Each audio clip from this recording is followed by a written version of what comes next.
सोने के चक्कर में, ध्यान देना, भगवान को भूल जाए वही हिरण्याक्ष है। एक बड़ा सुंदर प्रसंग है। एक सज्जन ने भगवान के मंदिर में बड़ी पूजा करी, तपस्या करी, तो भगवान प्रकट हो गए, वरदान मांगो। इसने वरदान मांगा, महाराज एक ही वरदान दे दो, जिसे छू ले वो सोने का हो जाए। भगवान बोले तथास्तु, जा ऐसा ही होगा। अब तो बड़ा खुश, जिसे छुएंगे उसे सोना बनावेंगे। अपने घर गया, अब मिट्टी के घर थे, पहले मिट्टी के बनते थे, मिट्टी का घर छुआ तो सोने का हो गया। अरे सोने का घर, पत्नी ने देखा कि सोने का घर हो गया। बोले चिंता मत करो, जिसे छुएंगे उसे सोना बनावेंगे। पत्नी ने जितने घर के बर्तन, चकरा, बेलना, तवे, करछुल सब रख दिए। लोहा छुए तो सोना, काठ छुए तो सोना मारा, पूरा घर में बर्तन भी सोने के हो गए। अब पत्नी बड़ी खुश। अब बड़े से बड़े उद्योगपति को हम क्या समझे, भाई जिसे छुएंगे उसे सोना बनावेंगे।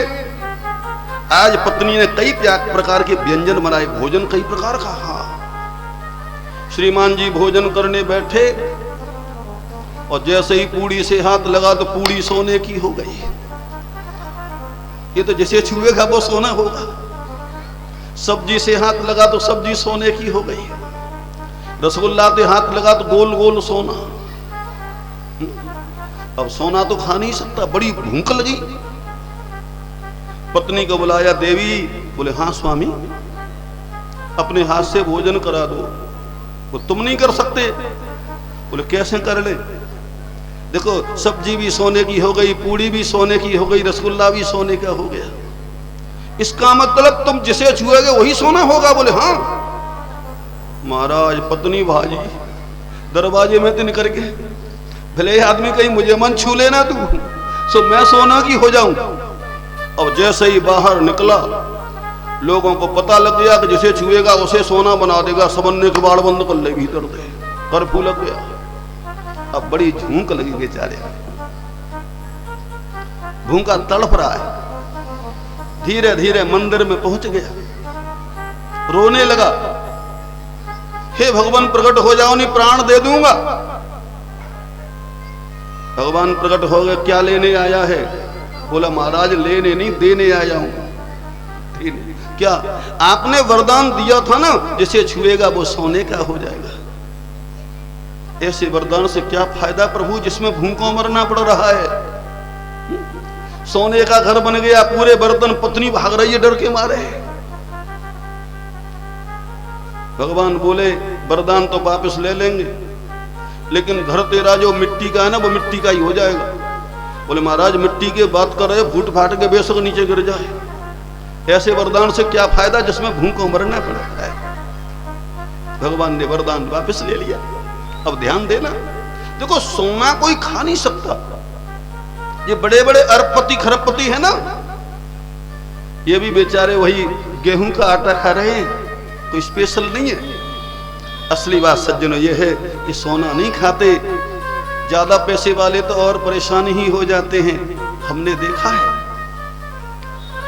रामायण में आपने कथा सुनी है, राम कथा में कह चुका हूं इसी गद्दी पे बैठ के। बड़ी पवित्र राम कथा हुई थी उस समय, जब भगवान राम वन को जा रहे थे। सीता जी बोली भगवान मैं भी चलूंगी। राम ने कहा देवी वन में संकट हैं, कंकड़ हैं, पत्थर हैं, कांटे हैं, आपको कष्ट होगा। सीता ने कहा भगवान आपके चरणों को देख करके मेरे कष्ट दूर हो जाएंगे। भगवान ने कहा देवी वन में आपको पलंग नहीं मिलेगा, सोना चांदी नहीं मिलेगा। सीता बोली भगवान मुझे सोना नहीं चाहिए, मुझे तो आपके चरण चाहिए। भगवान बोले तो चलो चलो, सीता को ले गए।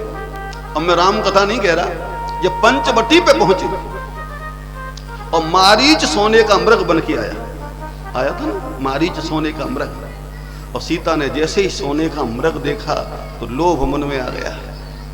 बाबा ने लिखा है सीता परम रुचिर मृग देखा,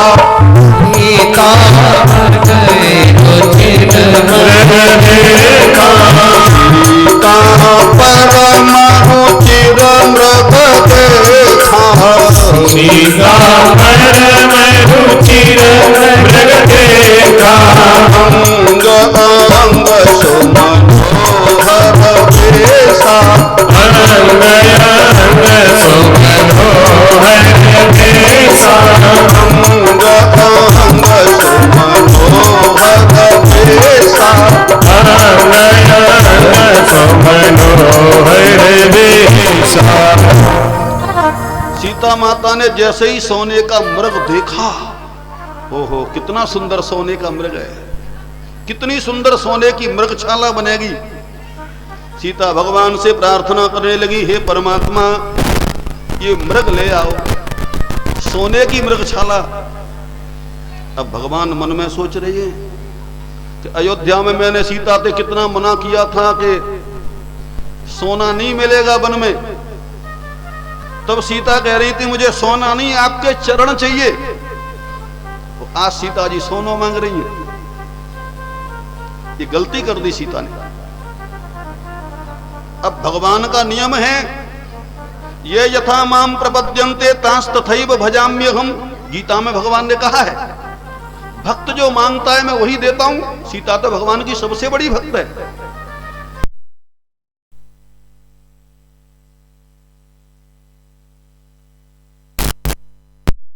नीचे सोना, अगल में सोना और बगल में सोना, चारों ओर सोना ही सोना मिलेगा।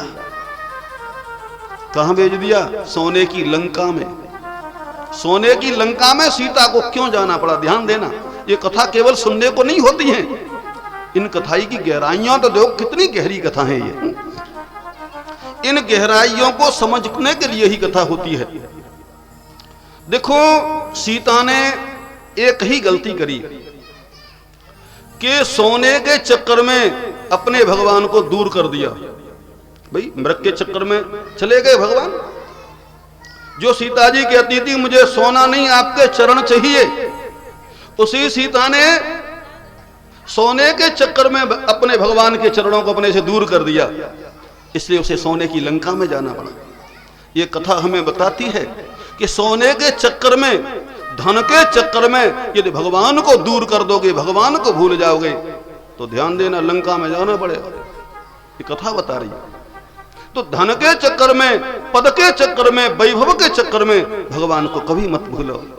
आज आपके पास जो कपड़ा पहनने को है ना, ये उसी की कृपा से है।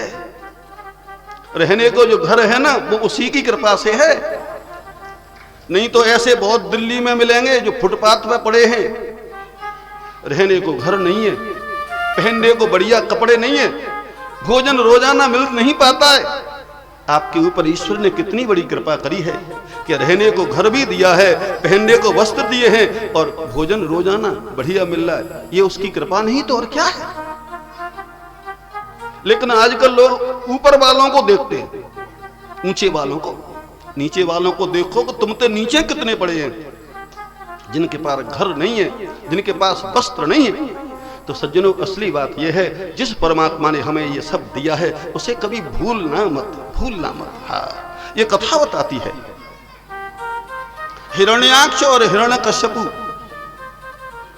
सोने के चक्कर में जो भगवान को भूल जाए वही हिरण्याक्ष और हिरण्यकश्यपु है। इन बातों को ध्यान में रखते हुए अब आगे बढ़े।